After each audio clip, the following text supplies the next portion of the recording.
Welcome to episode 36 of Feeling Through Live.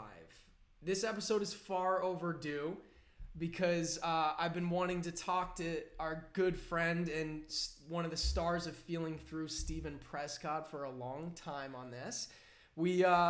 Steven, I'm super relieved today because obviously we had some technical difficulties when we tried this at the end of 2020, which was so fitting, right? That the last episode of 2020 would be rife with technical difficulties. But now it's a new year. It's 2021. It's working. And there's actually, before I pass it over to you, there's something that I want to start doing more consistently here in 2021, which is an audio description of ourselves before we hop into things. So I'll start, and Steven, you'll follow. It'll be very clear what to do. So basically what you see on the screen right now, on the top left corner, it says Feeling Through Live, episode number 36, Feeling Through the Year Ahead. And then there's three boxes, an interpreter box in the top right. I'm in the top left. It says Doug Rowland Feeling Through beneath me. I'm a white male in my mid-30s, a little bit of scruff on my face, with a little bit of my living room in the background and a picture frame over my other shoulder.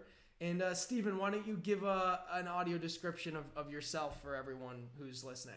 Hi, everyone. I'm Steven Prescod. I have the silky do-rag on, white t-shirt, at my home in my room in Bed-Stuy, Brooklyn, just hanging out with you guys. Right on. Well, Steven, again, it's so fitting that you are the first guest of 2021 because we have such... And I'm also just starting to get used to saying 2021, like that first week of the year when you're like, am I messing up the year? Like when you're like, don't It's know refreshing. what year it is. So it is 2021, right? I'm not wrong on that. Is that right? Good. Okay. Absolutely correct. But, what I'm really excited about today is a couple things. One, I'd love to touch base about this past year because there's some cool stuff to discuss, but it's really a great opportunity to talk about the exciting things that are coming up with Feeling Through, a lot of which you'll be participating in, and for everyone to get to know a little bit more about you, because you are not only an amazing collaborator, but have become a really great friend and also someone who's just has so many interesting things to share. So we're going to get into all that, but just to kind of start things off, I'd love to kind of just get a quick summary from you of kind of as we left 2020 and we're entering 2021, if you can whatever kind of stands out the most, if you can orient people to kind of your thoughts and feelings leaving this last year and what you've entered this new year with. I feel like with every year, there's always this new beginning, a fresh start.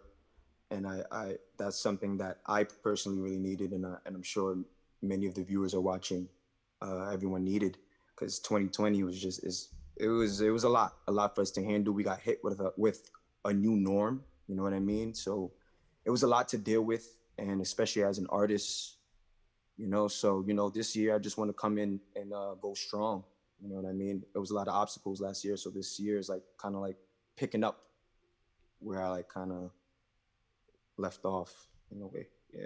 Yeah, I think that's a theme for a lot of people, and will definitely resonate for a lot of people. And one of the things that is going to be a great place to pick up this year is there's a lot happening with Feeling Through, and you're right at the center of that. And for those of you who have seen the film, I'm sure you were very moved by Steven's nothing short of, I would say, and I don't use this lightly, brilliant performance in the film. And Steven, something that's been so consistent as we've gotten to show this film to thousands and thousands of people at this point, first in person and now virtually, one of the most consistent points of feedback that I hear is how brilliant you are in the film. And I'm just wondering, now that this has been shown to so many people and who have so consistently talked about how brilliant your performance is and how moved they are by it, what are your thoughts and feelings about hearing that? It's always a great feeling to hear that as an artist, and but I can't take that without thinking you guys, especially, you as well, Doug, you walked with me through that whole thing. You already know, like, every shot that I was taking, I was like, I don't know. Like, I was just like, for every take, I was like, is this good? Is this good? I don't know. But like, you always like gave me the confidence, and you always like spoke to me like behind the camera, and was like, giving me the great pointers and everything. So it was just like, it just feels good to hear that you did a great job, because you never know what you actually did until it's done. When you do this kind of work, you never know what you put out there. So it's good to hear that. It's a good feeling. Well, yeah. I appreciate you having faith in the process, and being like such an amazing collaborator throughout the process. I mean, I think that's when you're from the director standpoint, when you're working on something like, 9/10 of it really is casting it right. Because if you don't cast it right, you could do everything else right, and it's just not going to work. Because ultimately, with storytelling, it's only as moving as the artists and the performers who are embodying the life behind the story. So certainly it was a dream to work with someone like you, who it really is. I find, unfortunately, like a rarity to some degree, as far as you have a poet's heart, and it's like the art first and then all the other stuff after that, and the way in which you really invest your heart and your spirit into your performance is something that is really exceptional, and I think rare. So I certainly thank you for that. Some of the things that are really exciting coming up this year, and just to kind of some of it's a little bit of a recap of last year, and moving into this year. We've won now, I think it's like 16 awards on the festival circuit, and including another win that we just announced yesterday at the Fargo Film Festival. So it's been really exciting to see that it's been received well in the festival space, and we're really excited to be a part of this Slam Dance Film Festival coming up, where we will be playing alongside a block of other films that are in the disability space. So it's really also exciting to see that there's going to be more representation of people with disability in film, and a larger entity like Slam Dance is really getting behind that, which is exciting. And a lot of you who follow us have probably seen us posting a lot about this For Your Consideration campaign we're doing right now. And for those of I think most of you probably understand what that is, but for those who don't, if you do a quick Google of For Your Consideration, you can understand what that is. We're not at liberty to speak on certain specifics of it. We have to say For Your Consideration. But that For Your Consideration is a huge thing that we will allow us to take our message of first the power of human connection, and also everything we do around deafblind awareness on this platform to a whole another level and a whole larger platform. So for those of you who've seen that and want to support, a really easy way is to do what we've been doing on our socials that Steven, you were kind enough to do as well. We're all writing on a piece of paper #feelingthrough and #ForYourConsideration, holding up that picture, posting it to social media, and putting that in the text and tagging us @feelingthrough. And if you have any questions about that, just go to our social media @feelingthrough, and you'll see a lot of examples of that. And that's just a way that we can all participate in spreading it out and sharing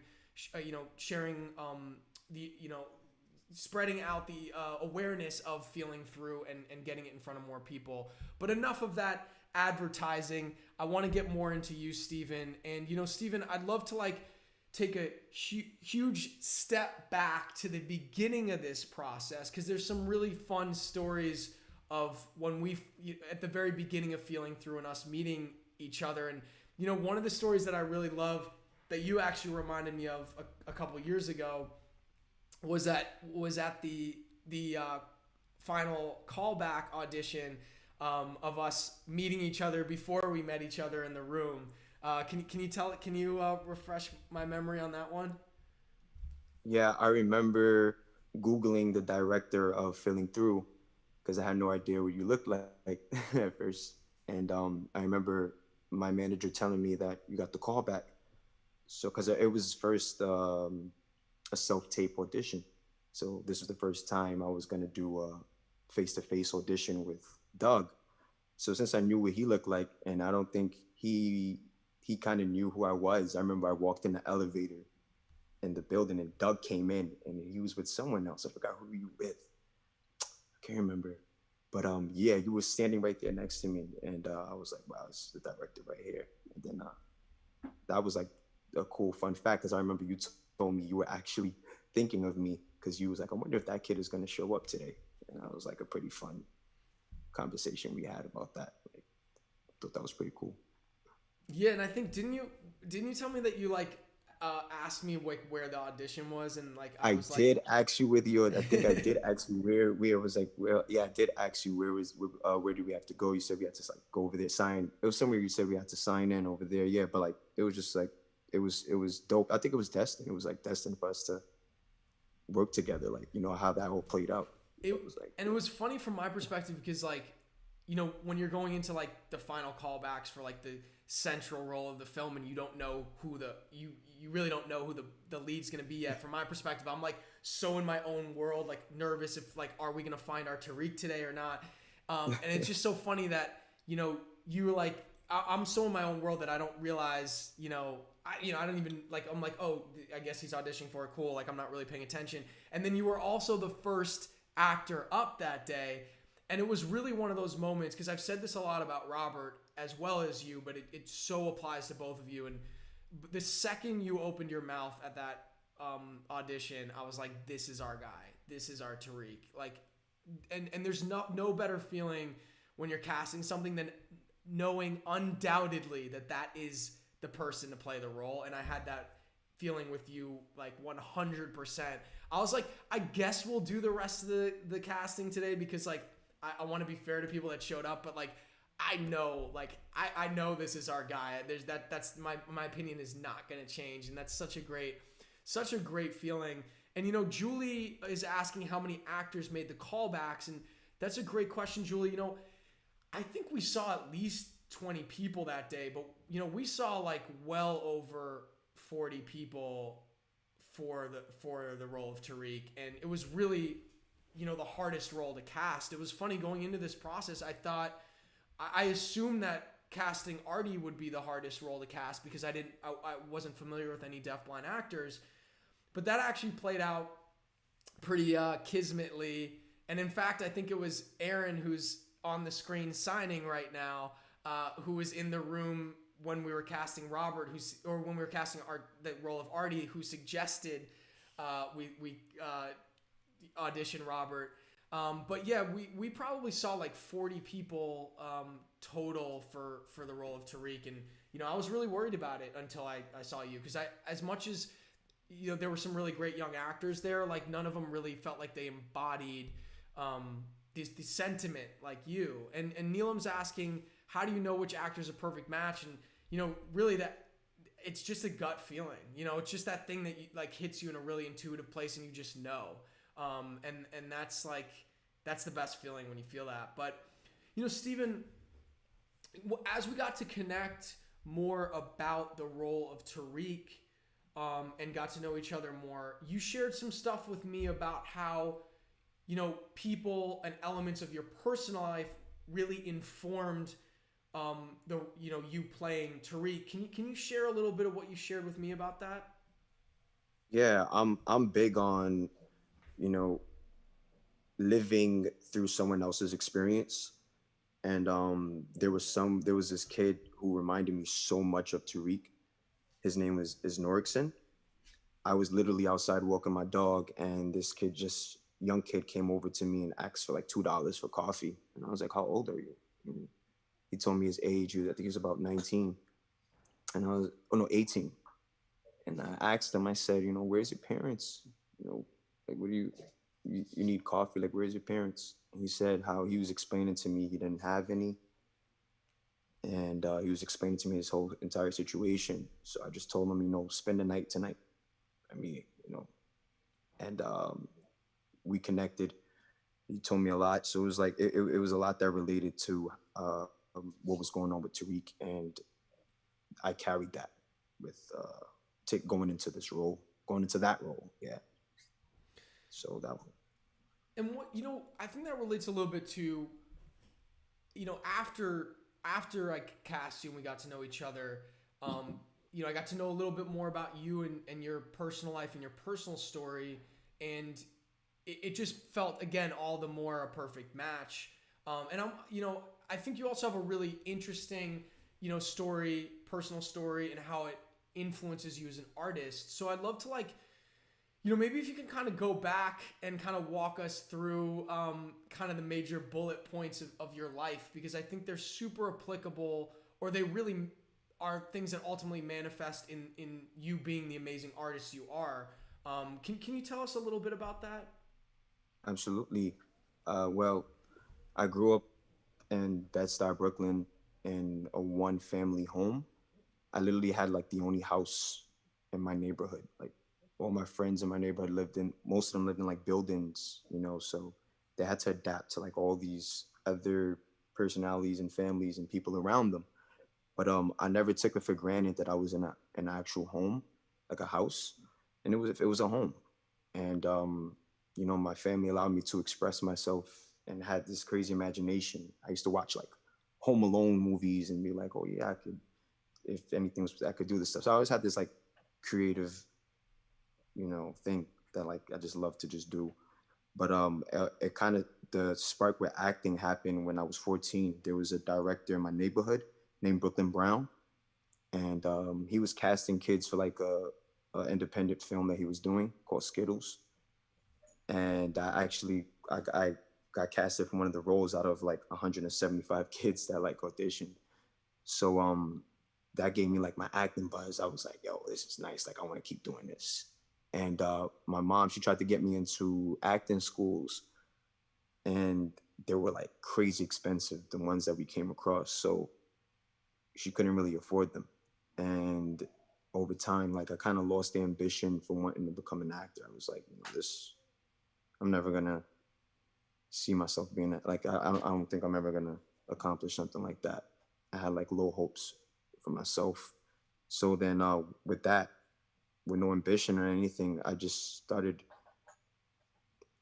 hanging out with kids that were bored too, and we started doing things that kids in my neighborhood do when they were bored around that time. We didn't have like the iPhones or different things like that to keep us entertained or anything like that. But I found myself incarcerated at 16, and it was for assault robbery, and it was my first offense. I was supposed to serve 7 years, and I would have came out when I was 22. But I was blessed to have a second chance, and the judge sentenced me to a 6 months case program. And in that case program, they gave paid internships. They told me they asked me like, what is it that I love to do? And I told them, I always like to dance and act and stuff like that. So they sent me to this place called City Kids, and I thought it was like a daycare center, but it was actually a not-for-profit organization for it was like a bunch of kids all over the city just going there, and in the performing arts. They had college prep programs, all different type of things there. And like I was just there interning, and I was like seeing all the stuff that the kids were doing, and I was like, nah, I want to do this. Like I want to stay here even after my internship. And the arts saved me. Like it helped me find layers in myself. I felt like I was just in this one box because it was like all I knew. And that's why I feel like it's important for kids to like have the arts in schools, like, to be able to have that self-expression, because it was ways that I was letting that expression out in terrible ways. I didn't have any great outlet to let that out. You know what I mean? I always called it misplaced anger. So, I'm always thankful for the arts. Like that's something that saved me. That's why I feel so connected to it. That's why I love it so much. It's like it's like a healing thing. It's like something I need to cope and direct myself in this world that we live in. And you would use your art to tell your story and Yeah. share it with a So lot of other people, right? So what was the next step there after you were kind of sorry. reintroduced? Oh yeah, no, go for it. We're live, so we capture all our little all the little things that happen along the way. But yeah, tell us about how the next step there and how you used your art to share your story with a lot of other people. Yeah. So in the City Kids program, I met this artistic director named Moises Belisario, and he and I connected. He became my mentor, and I started like sharing a lot of stories with him about my life. And he said, you want to be an actor, you said, right? And I was like, yeah. He said, so start writing stories, write stories about your life. He told me to do it first for therapeutic reasons. So I was just like writing like a bunch of stories, and I brought them to him. I brought like 2 pieces to him. And he said, let's turn this into a one-man show. And at first I thought it was like a crazy idea. I was like, there's no way I can perform like all these characters. How am I going to do that? That doesn't make any type of sense to me. It was crazy. But I remember for the first open mic that we had, my mom came. And I know there's a clip that you're going to show. Uh, would you like me to explain that as Well, well yeah. right now? Why don't you talk? I'd love to just get a little bit into what a Brooklyn Boy is before that. Oh, But yeah, we'll get okay, into yeah. that in a So, minute. But yeah, just keep going where you're at. sorry. So yeah, so the Brooklyn Boy. Yeah, when the response that I got, it was like that was the first time I actually felt validated. I was like, it was wild because I was sharing. I was afraid and uncomfortable because I was gonna share with people stories about things that I've done. You know what I mean? And I didn't know how people were gonna take that, but the response that I got, it was like, okay, this is something that we need to grow and groom. So, we continue to grow Brooklyn Boy, and it just became something a tool that we use to open honest and open conversations with kids around the city and schools.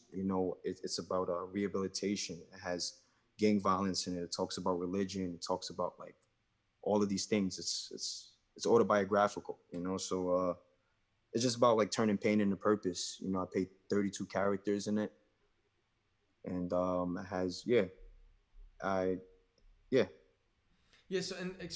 This is a Brooklyn Boy is a one-man show one man that you show. do. Yeah, it's a theater. Yeah, And then you started as a in the theater, like you're performing on stage, and you play 32 characters. It's all autobiographical of different moments of your life that like you were saying, ultimately tell this story that you kind of extracting wisdoms from your experiences, many of which were like not very good experiences to go through, but how they informed you to like where you are today. Is that kind of fair to say?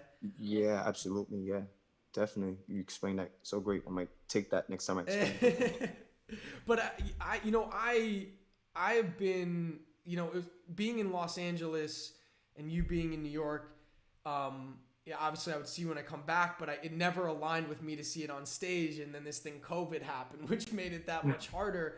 Because I kept harassing you to go, like, you have to let me know every time you're performing that, because I'm going to come back just to see that, because I really want to see it. And unfortunately, that hasn't happened yet.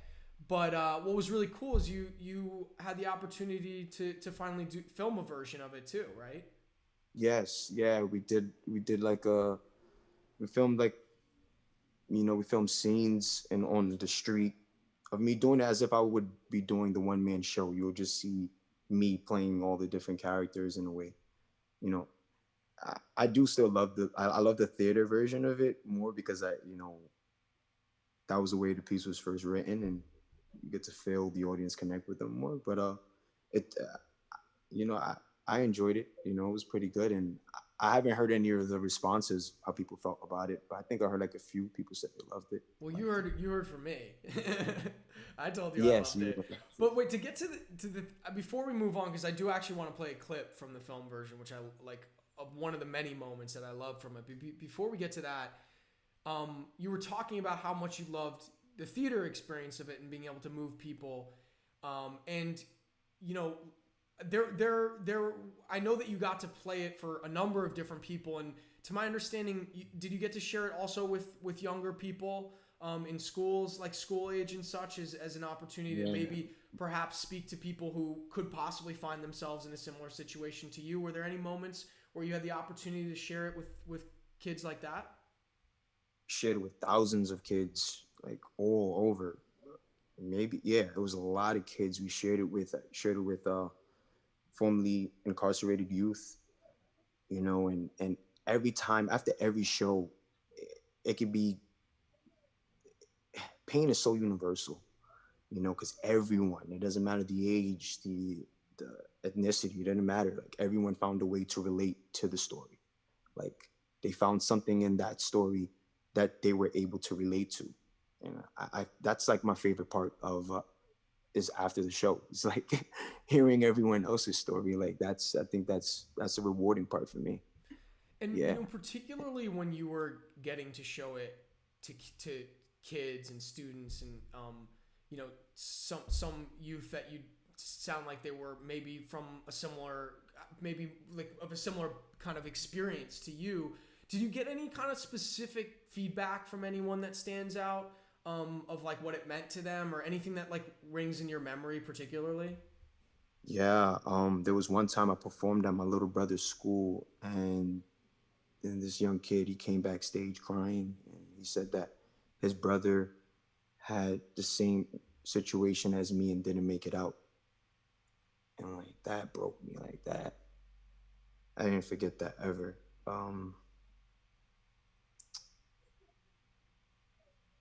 Yeah, it was a lot. It was a lot of people that touched me, but that's the first one that could come off the top of my head. I mean, yeah.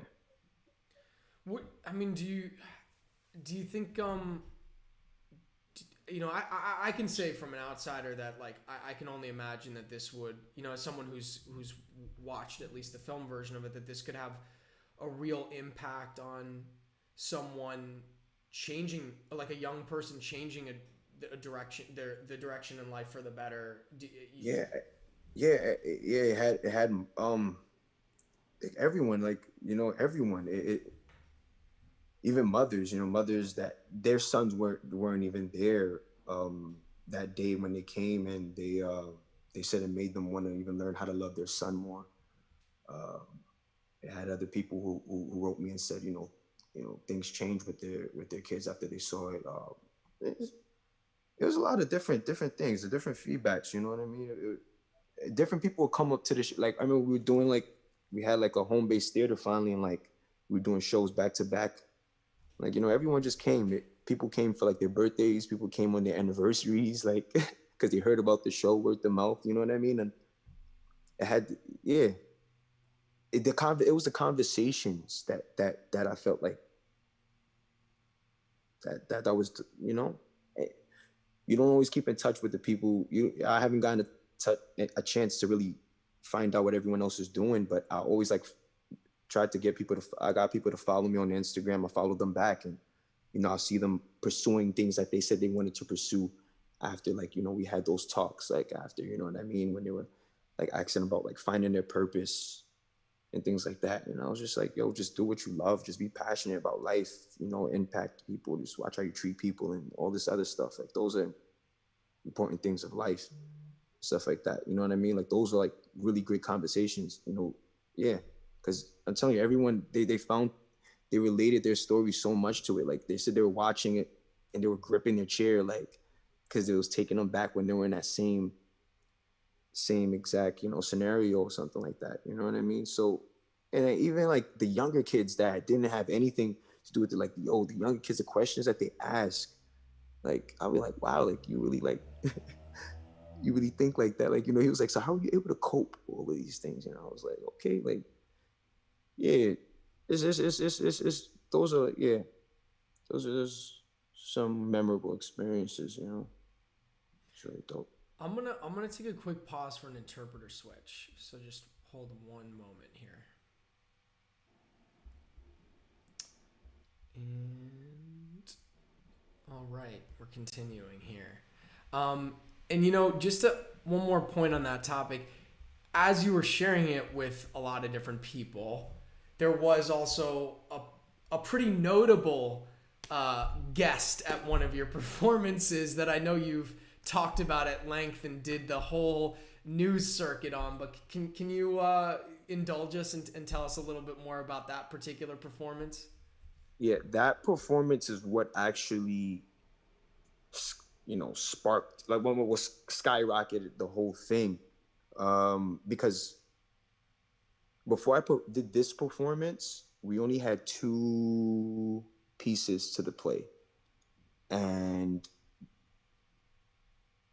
there was like these there. All right, so the program I was in, City Kids, right?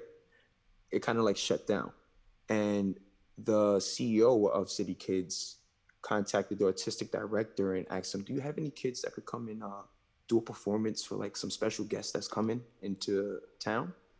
And he was like, And at "Okay, this but point, who?" you don't know who the special guest is. We don't know who the special guest is at all. He doesn't even know. Yeah. He's just like, "Yeah, just come in." He's like, "Yo, Steven, I need you." He called me and a few other people. "I need you guys to come in and just do a performance." It was, I don't know if he called it an audition or just do like a performance. It was like an audition, I suppose. So I remember we did it. We did it for a group of people first, and they loved it. They loved the two pieces that I did, and the other kids, they loved them too. But then they wrote the artistic director and told them that they wanted me specifically to be like the main performer or piece that would be presented to the special guest that was coming into town. She was like, "Okay." And then it wasn't until like 2 days before, I think I was told who it was that's coming, but then they weren't too sure if they were still going to come. And they said it was the Duke and Duchess of Cambridge. And I was like, okay. I was like, wow, that's... And just for clarification, the Duke and Duchess of Cambridge is who? And who? Is Princess Kate and Prince William. Right. Yeah, So Prince of William, the royal Princess family. Kate. Just Of so the that royal there's no family. confusion here. Prince William and Duchess Kate Middleton of the royal family came to see your show, A Brooklyn Boy. Yes. And not only did they come to see it, tell us about what happened, well, maybe during, but more after the performance. Yeah, so, I mean, like, I remember when they told us, when they got there, like, even after the performance or whatever, like, we're not allowed to touch them or anything like that, That sounds very much like a directive you'd get if someone from the royal family was coming to see your show. You're right. But what was crazy about it, because in this show was like, it was so painful, because like in the show is like, the profanity, it has profanity in it, like a couple of things, like all this stuff that's in it, and they were like, you can't say these words in front of the royal, like, you know what I mean? So it was like I had this huge argument, like, no, but that's how it is. Like, that's how the piece is. They have to see what it is. They have to see like the real rawness of this piece. If that's what they want. I mean, their entourage that saw it before, they loved it, whatever. Like, why can't they see what it is too? And I fought them on it, and we were able to still do it. And I did it. And after it was done, as soon as it was done, I remember I went to the back, and everyone stood out there. I'm like catching my breath. And Moses, he was like, "Get out here right now." He said, "Come back out here right now." Like, stand over here. He's about to leave. So I was standing outside, just waiting, like, just waiting for him to like make his exit. But before he was making his exit, he walked up to me and shook my hand. And he was explaining to me how much the piece touched him.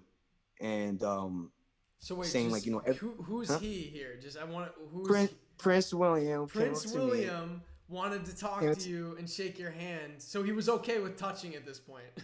He was okay. Totally just... fine with it. He actually explained, he was actually saying that everyone always put their cleanest, their best foot forward, like, their cleanest, like, so to get like the realness, he said like he loved that he was able to like experience that. And he asked, what was it that I plan on doing with the piece? He said, he went everywhere. He met Jay-Z and all these other people, but this was like the most exciting thing he experienced on his visit in New York. So he said, and I was like, word. And he said, what do you plan on doing with it? And I said, you know, I plan to like travel to different schools and share with kids. And he was like, oh yeah. He said, well, I want to help you with that. And I said, like, what you mean you want to help me? Like, how are you going to do that? How are you going to help me? He said, I'm going to give you my number. I said, I said, really? And then Moses said, yeah, I have his number ready. He like yelled that out because Moses was listening. And there were like a few reporters like reading his mouth or whatever, trying to see what he was saying. And he said, no, I have another number. And he called his like secretary, his personal handler over and gave them like a more personal number. And then he left. And I remember going to meet up with friends in the Bronx to go to like a studio session. And I started getting calls from like TMZ and all these other people trying to find out who's this kid that met the Prince. I didn't know how they got my number. And they went to my house, like news reporters and everything. It was just, it was good, wild. Man. TMZ, I mean, as far as they get like surveillance footage, all this stuff, you never know how they get it. I don't understand. I didn't get it. I was like, wow. I was like, what's going on? And you know, I ended up talking about it on like a few talk shows and things like that. But what was the scary thing about it was that, you know, everyone was so ready for like a full out play, and we only had 2 pieces of it, like, you know, and they were like, oh yeah, so we can't wait to see this play. So Moses and I are looking at us like, yo, we're in trouble. Like, we got to hurry up and do this I think we had 5 weeks. So within 5 weeks, we just got creative with all the stories that I had. And that's what kind of like pushed us to like finally finish this whole entire thing that we said we were going to do. I mean, that's a good motivation when Prince William says that he loves it and wants to help you out. I think that'll give you the motivation you need to finish up there. I also love the idea of Prince William rolling around New York with his entourage, meeting Jay-Z, hanging out with you. I was like, oh yeah, okay, Prince William, like, you know, right? I guess I would, you know, I love this this kind of other. This isn't the Prince William I guess you see in the tabloids all the time, so to speak. Totally different guy. Yeah. He's cool, laid back. He's grounded. You know, he takes a lot from his mom, from what I've heard about her. And yeah, definitely, he's gentle-hearted. Yeah. And you look, obviously, at the end of the day, that's the kind of most buzzy thing that I think a lot of news outlets pulled from it. But, you know, what it really is indicative of with your piece is that regardless of who you are, whether it's Prince William or, you know, a kid who's grew up in a very similar environment to you and everyone in between, that it resonates with everyone because there's very universal themes at play in your story. And, you know, I think this would be a great moment to go into a clip from the filmed version of it. So before I do that, could you just set up this short clip we're about to play? Okay, this short clip was actually one of the first 2 pieces that I first worked on when it was like a theatrical piece. And that piece that you're gonna see, when I performed it at the open mic, my mom came to that open mic. And she remembered me being chased in the house by the cops. That's what you're gonna see in this scene. I'm being chased in the house by the cops, but she didn't know why I got chased in the house by the cops until she saw the piece that I performed.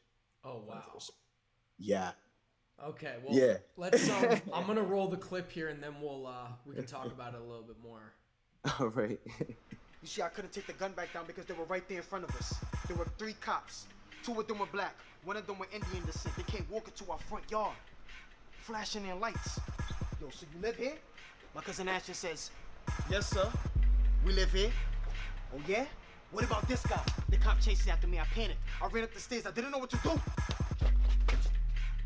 My aunt heard the noise, so she stepped out of the bathroom. What are you doing in my house? What are you doing with my nephew? He said, come downstairs right now. No, stay away from my nephew. Steven, don't go downstairs, or they're gonna arrest you. But I didn't do nothing. No, stay away from my nephew. You don't belong here. We belong here. He said, come downstairs right now. You wanna go to jail, son? No, stay away. Don't touch him. Don't touch him. But I didn't do nothing. Steven, if you didn't do nothing, then go downstairs now. Yes, Grandpa. I started walking down those steps. And I started thinking about every last freedom that I had left. Receive my praise, oh God. I started thinking that my life was over. Receive my praise, oh King. I started praying to God, please, please just get me out of this one. Sacrifice my heart today. I love that clip. I mean, I love the whole thing, but I mean, that's such a. It's kind of like the climax in a lot of ways of the story, and I think what's so evident in that clip that is throughout is that as someone who grew up in New York and went to see a lot of theater and invariably saw plenty one man shows, I think it's a really hard thing to do what you do throughout this piece. That's very clear in this one clip as well, of how seamlessly you can slip into and embody the various characters of your life, that all of which you're playing. And I think you do that in such a great way. And I think your movement and dance background really serves you, and how fluid you move in and out of those roles. Can you talk a little bit about your passion for dance, and if that served you in any way in this piece here? And obviously you showcase some of it as well, which we don't get to show today, but can you talk a little bit about that? Yeah, I've been dancing since I was young. My aunt told me that she used to just play music, and I'll just like move to the sounds and the rhythm of it. Like when it changes, I'll go with it. But to this day, I got more love for dancing. Like I've gained more love for dancing. They say that the words that you can't say, you put it in a song, and the words that you can't sing, you dance. And like that's like so true. That's so true for me. Time out for a second, because that was so good. Can you say that again? Because I just want to hear that again, because I love that. They say that the words that you can't say, you put it in a song, and the words that you can't sing, you put it in a dance. Oh, that's so beautiful. I think to anyone like me who's not a particularly good singer or dancer, I'll try. Don't get me wrong. That's something that like there are certain things that can only be, even if you can't do them well, there's certain things that can only be expressed in the ways that you're describing there through song and dance that I think resonate for anyone, including those who aren't particularly good singers or dancers. But that's such a beautiful, beautiful message. I feel like everyone can sing, everyone can dance. You know what I mean? It's about, you have to just do it for you. I didn't feel like I was always the best dancer. Like I grew into the way I dance now, like and learning from other dancers and stuff like that. And I feel like that was the fun about it too. Just, seeing the evolution of it. I wasn't always how I dance now. Just kept just doing it. And that technique was Moses' idea with the whole switching the characters like that. Because I at first I thought that was silly. I didn't want to do that at all. But that was like, yeah, that movement was, I believe that was something that definitely did help me through to do that. Definitely. No, and it was so, I mean, you do it so well that it really, I found myself when I watched the entirety of this, really being able to so easily visualize the entire scene and cast of characters just through how seamlessly you transition to each one and how beautifully you embodied them. Is this something that, obviously COVID right now is keeping you from doing it on stage. Do you plan to continue doing it on stage once you can again? And also, do you plan on sharing the film version more widely at some point? Yeah, well, that film version was like kind of like a test run. And, so like, yeah, there was a test run to share it with a few people to actually help us turn it into a series. So that's something that we're actually looking to work on. And I still would love to do like a huge special in Brooklyn and get like a few of my friends who I play in the show that have not yet seen it. You know what I mean? Like, I'm like, yo, I'm talking about you guys. Like, people know about y'all. Y'all got to come see the show. And yeah, word. So yeah, it's something that I do look forward to doing still. So yeah, got to see how that all plays out. Well, we Yeah. have a question that I think actually is a great transition into another chapter of what I'd love to discuss today. But actually, before I move to that, I just quick question from Julie, who asks, "Were you more nervous than usual when performing in front of royalty?"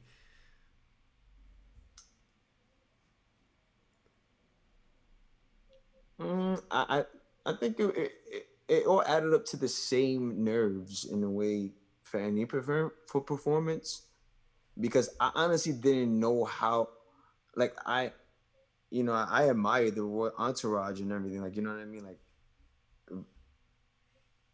it wasn't until like after the fact I was like, wow, that was a big deal, like the aftermath of it. But I wouldn't say it was, because for every performance, like I treat it as if, like, I treat it as if, like, I want to do my best for them, for the people to love it. So it wasn't, I can't say it was like any different from how it would be if I was to perform it for you.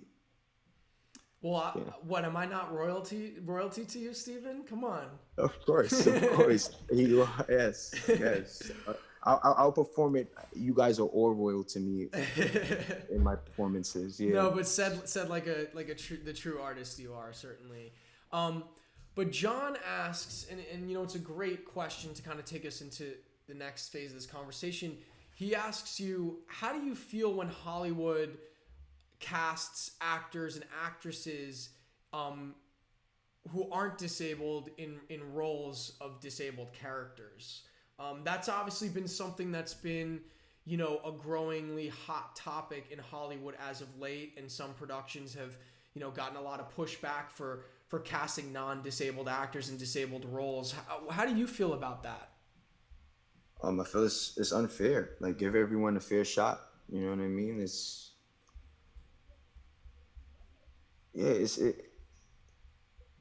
Everyone is everyone should deserve a fair chance. You know what I mean? Whether you allow them to audition at least for those roles. You know what I mean? But this should. I feel that I like me. I don't.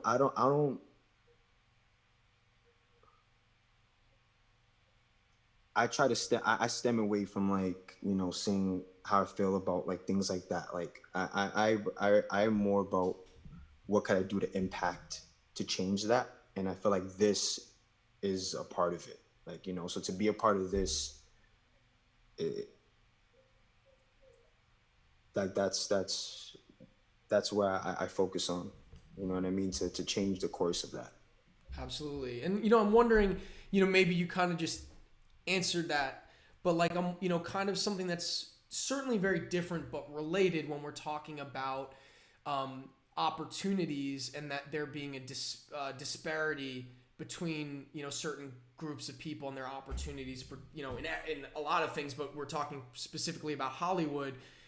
Something that was really big the last few years. I think it was a couple years ago where, hashtag Oscars so white was a really big and trending topic, and that's something that's obviously applied to many more than just recent Oscars. From the perspective of being a Black actor, how would you talk about opportunity and both from just the kind of general macro Hollywood lens, and also from your personal experience, and what opportunities you feel like you get or don't get? Well, as a Black actor, I mean, like, I feel like this is it's been great times for now with Black actors. Honestly, I feel like there's so many roles that's being written for Black actors. I feel like people are looking forward to seeing more Black actors on the screen than there was before. It's a lot of great roles. It's been more diverse roles that's being written for Black actors that I'm seeing. So yeah, I'm just, yeah, I always look for, like, the positive, like the positive things and things. That's just the way my mind works. Like, that's just the way my mind is set up. Like, you know what I mean? I don't buy into the whole what's going on and how they choose to go about how they choose to go, or whoever choose to go about things. It's just I just focus on what I can do, what I can do to change that in my own life. You know what I mean? And to impact others in a way to, yeah. You know what I mean? I'd love to I talk. don't know if I answered that. Did I answer that? No, yeah, you absolutely answered that. I'd love to talk a little bit more about your experience in working with Robert Tarango, who played Artie, because I think, first of all, you guys had such a beautiful relationship throughout it off camera, which I think really came through on camera. But I'm wondering if we can kind of just go through kind of your journey from your perspective of working with Robert, and what, if any, context or knowledge you had about the deafblind community prior to meeting Robert, what you've learned along the way, how your relationship progressed throughout. What do you have to share about that? Yeah, well, I do have family that's a part of the deaf community, so that was I grew up, learning about deaf people, the deaf community, but and the blind community too. I've been around people were like both blind and deaf. Like that was always something I always thought about. Like, someone's blind and deaf. And I know we all know of Helen Keller, but it wasn't like clicking to me when I used to think about that. And then when this role came up and I saw that a deaf blind actor is going to be playing in a role, I thought that was the coolest thing ever. And I was just excited to see what that experience was going to be like, and it was definitely a great experience. Like, although I was a bit nervous because I didn't know what to expect, you know what I mean? You never really know what to expect with anything, but in that scenario, it was great. Like, I feel like, I thank you for casting Robert. I feel like Robert was like the great person for that role. You know what I mean? He stuck it out. He motivated me even when we were like out on set, and I think it was like the third day. I remember it was like really cold, and I remember Robert was like, I remember I forgot it was a lot on him. It was a lot on him that day, and they were like, "Yo, you want to just like go back to the holding?" He said, "Nah, I'm gonna finish the shot." Like, like I was like, "Yo, that's tough. Like that right there is grit. Is grit. You know what I mean? Like, yeah, Robert was dope. He motivated me. Definitely motivated me to just give my all. You know what I'm saying? If he could do it, I was like, I gotta give my all. And even off set, you know what I mean? Just like, just being in his world and seeing like, how he had to, I was there. I seen it. You know what I mean? Like I seen, all the other background actors. There was a lot of noise, a lot of things going on. It was time to, see Robert. Yeah, I don't really know how to like put a lot of the things into words, but yeah. I heart Robert. You know what I mean? Yeah. and that totally, again, came through on screen, and because of your relationship off screen, I just watching from afar, watching the evolution of your guys' relationship and really bonding with each other was a special treat on top of everything else that was so great about making the film. And you had mentioned Helen Keller, and I don't know if you heard about this, Steven. Some of you watching right now or who come to this later might have seen this. I learned about this a couple days ago, or maybe a few days ago. It got lost a little bit in all of the madness that happened a couple days ago at the Capitol, which I won't even open that Pandora's box right now. But there was, it started trending mainly on TikTok with younger people, this whole thing that Helen Keller didn't exist, that she's made up, that she's a myth. And, I don't know if it's hard to tell. Again, I'm not on TikTok. I was reading articles about it. It's hard to tell if, it started a little bit in jest or as a joke and then took on a life of its own. But I ended up reading like a Medium article from a teenager that said, yeah, it just doesn't seem like someone who's deaf and blind could have been an author and done all those things. So I don't have to choose to believe that, because that's like one of the privileges of our generation, is that we don't just believe everything we're told. And, though it's good for everyone to do their own research, I think that's exemplifies something that's become deeply problematic over the last 4 years, of people picking and choosing whatever they choose to be true and just disregarding things that they choose to not be true, whether they're based in fact or not. And, for anyone who's watching who might be entertaining, I don't think anyone who watches this would entertain that, but Helen Keller was very real. There's a lot of video footage and many other documentation of all the steps of her life that there's many places you can go to validate that and find that out.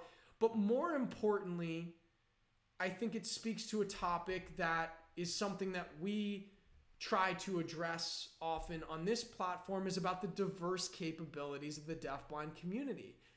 Look, if you don't know anyone who's deafblind, you've never interacted with that community, I can totally understand how, given the little bit of knowledge you have and the lack of representation you see in media, how you might make erroneous assumptions that deafblind people can't do certain things.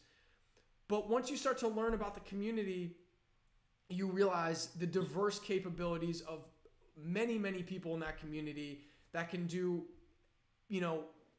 anything that you can imagine can be done. There are people who are deafblind that can do those things. Obviously, everyone is in a different situation. Not all people can do all things. That goes for everyone. But the deafblind community is a community that has diverse capabilities, that's more than capable of having deafblind people who are authors and activists and Harvard graduates and lawyers and everything in between.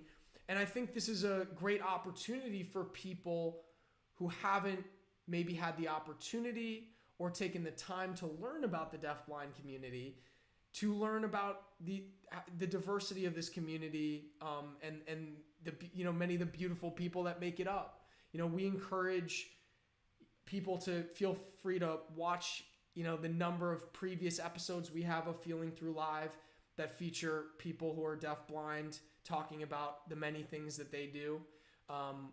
And certainly seek out other sources.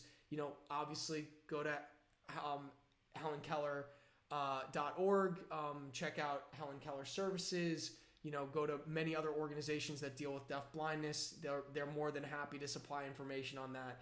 But yes, Helen Keller was real. She's not a myth. And let's hope that is something that dies out quickly. And that, one of the beauties of the Feeling Through experience, and the fact that we're able to, take it into lots of different high schools and middle schools and universities that we've already done, and moving forward we'll continue to do. We'll certainly continue to educate people on the diverse capabilities of the deafblind community, and the fact that Helen Keller was real. So that's where we'll be doing our part. And Steven, I love to hear about how you're doing your part in sharing your story and sharing your poet's heart and artistry with so many people. And, before we sign off, and, I know we're going to have a chance to talk to each other in a lot of different formats coming up with our, for your consideration campaign going on in the different places we'll be having conversations. But before we go, I'm just wondering, do you have anything closing thoughts that you'd like to share today?